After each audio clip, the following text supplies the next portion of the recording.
Welcome to Open Mic. We like to start the show with a few stories or a hot take on a story you're not likely to see anywhere else. I'm from gorgeous Prince George's, and now I spilled the tea in D.C., so you know these jokes come from a place of love at least 51% of the time.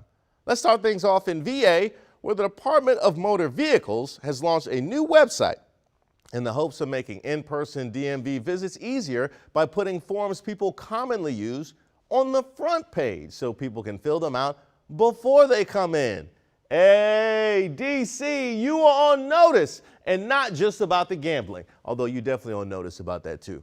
Virginia's DMV is making y'all look bad. Also, Virginia's gambling making y'all look bad too. I mean, y'all already look bad, but at least Virginia is trying to get better.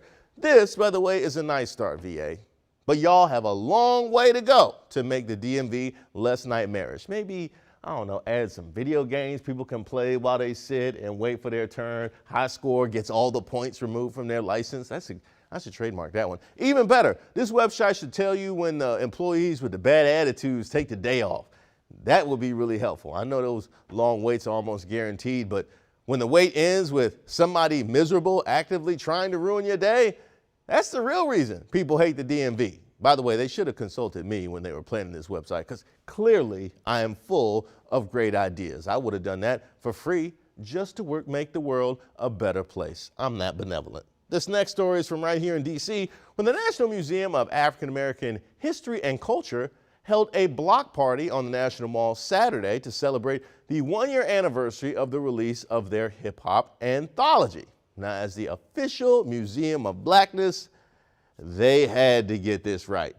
And they did, which is good, because Black Twitter would have dragged them all if they dropped the ball. That museum is Black folks' Buckingham Palace. We can't let them do anything janky. Some of these scholars and archivists must have been event planners and party promoters in their past lives, because it got good reviews all over social media. The only negative was getting tickets to the event was almost as hard as getting tickets to the Blacksonian when it first opened up. I should have known that they would go this quickly, because this event catered to grown hip-hop fans. Folks had to plan ahead and get babysitters and whatnot. It made perfect sense that people jumped on these tickets the moment they were announced.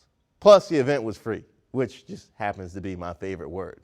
I chose this next story from Oregon because the worst excuse in history actually happened recently, and it worked. A couple's winning lottery ticket was eaten by their dogs.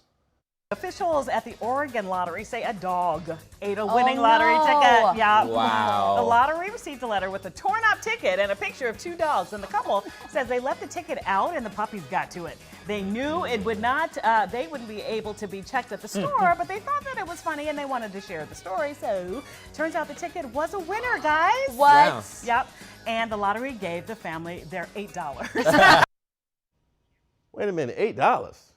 $8? I haven't been this outraged since extra value meals went over $2.99. $8? That is a lot of puzzle piecing for that little bit of money. Also, where were these dogs when I was in school? Because it would have been nice to have that canine cosign on days when I didn't do my homework. Oh, you know my dogs, they be tripping. They keep getting into stuff. I think they like the taste of your assignments. Something about it is delicious. Thankfully, the dogs didn't ruin these people's chance to collect their $8 fortune, because that would have been a tragedy. I do hope they took that $8 and bought more lottery tickets, and that way they can win some money for obedience school.